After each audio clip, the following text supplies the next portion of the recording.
This book provides a definite answer to the question, did Churchill personally save Britain? According to the author, renowned historian Paul Johnson, Winston Churchill and Napoleon Bonaparte were two historic figures who had the most number of books written about them. For disclosure, Johnson also authored Napoleon. As Churchill's long career was multifaceted, most books on him are rather lengthy. He was soldier, war correspondent, writer, painter, Home Secretary, First Lord of Admiralty, Prime Minister, and members of the House of Commons for some 64 years, both in and out of power. Each of the two-volume biography by his son Rudolph is 530 pages long. The one by Roy Jenkins is a single volume, but containing 1,000 pages nonetheless. It is indeed amazing that in barely 166 pages, Johnson's Churchill provides the reader with an easy read and informative biography covering his entire career.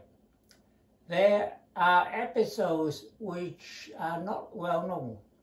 Below are some examples under the categories of politics, writing, painting, and humor. Under politics, before the Second World War, when he was still Home Secretary, he attended German army maneuvers. On his return, he said, quote, "I can only thank God that there is a sea between England and Germany," end of quote. When Churchill took over the Admiralty, he built up the Royal Navy and the Royal Air Force. The Royal Navy kept the commercial sea lanes open, and the Royal Air Force won the Battle of Britain, forcing Hitler to abandon his plan of invading England. He was blamed for the failure of the Dardanelles campaign, although he was not in command of his operation. He warned of the danger of Lenin's revolution in the Soviet Union. He was blamed for not crushing it at its butt, but he did not have the authority to do so. He did make an error in judgment about Japan in a letter to Prime Minister Baldwin in December 1934. He stated, "War with Japan is not a possibility which any reasonable government need to take into account," end of quote. Under the category of oratory, Churchill's most famous features include, "I have nothing to offer but blood, toil, tears, and sweat. We shall fight on the beaches, we shall fight on the landing ground, we shall never surrender." Never in the history of human conflict was so much owed by so many to so few.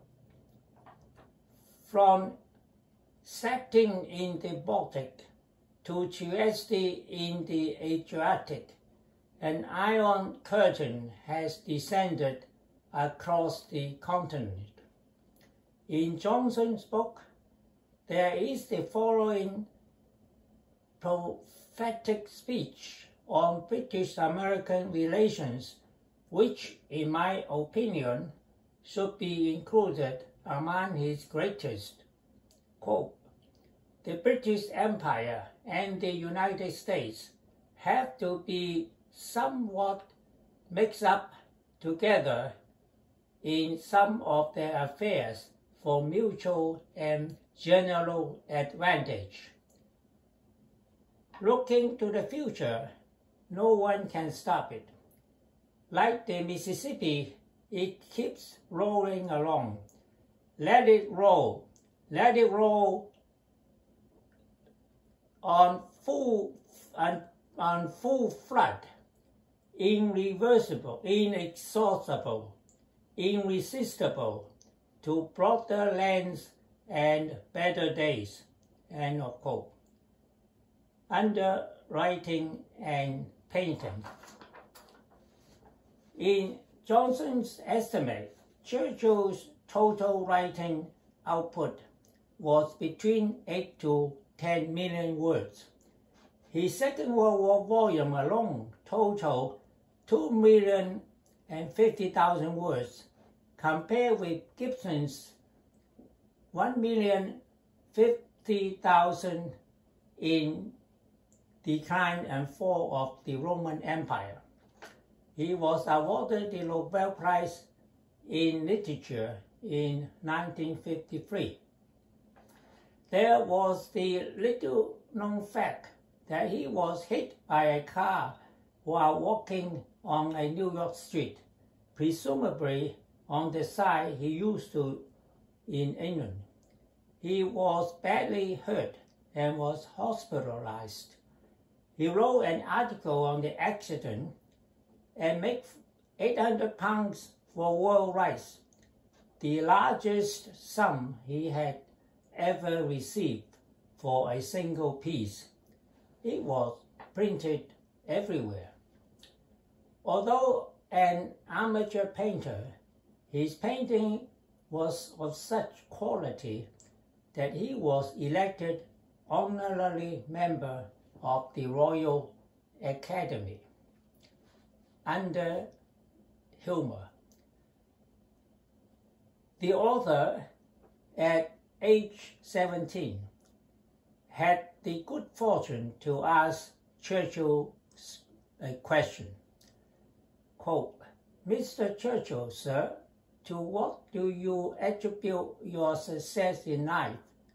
End quote. Without pause or hesitation, he replied, "Conservation of energy. Never stand up when you can sit down, and never sit down when you can lie down." Quote, "His cigarettes were constantly going out and being relit rather than smoke." End of quote. When a secretary saddling him with the typescript of a dictated memo, which included a sentence ending with a preposition, he barked, "Up with this, I will not put." Churchill detested modern art. Once he asked Sir Alfred Munnings, president of the Royal Academy, "Al, if you were talking down in Piccadilly and you saw Picasso walking in front of you, what would you do?" "Kick his ass," Mr. Churchill replied Alfred Munnings. Churchill commented, "Quite right, Alf."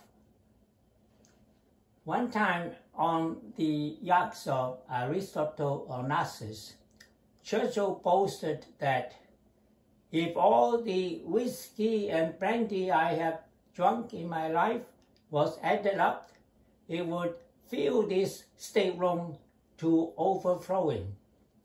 Professor Frederick Lindemann, who was his personal science advisor and had data of his daily intake of spirits over his lifetime, went to measure the dimensions of the ballroom and came up with the result that the saloon would be filled up to the height of 5 inches.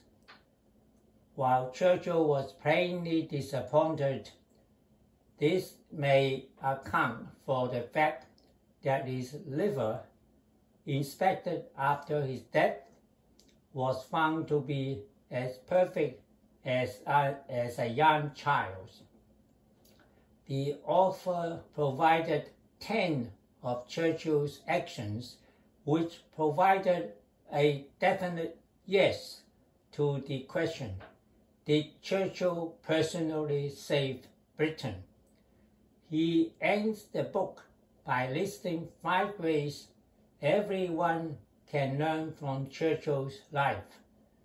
However, on the dismissal of Churchill by the British electorate in May 1940 from all further conduct of their affairs, after all he had done for the country, British historian and Churchill biographer Paul Johnson remained completely silent.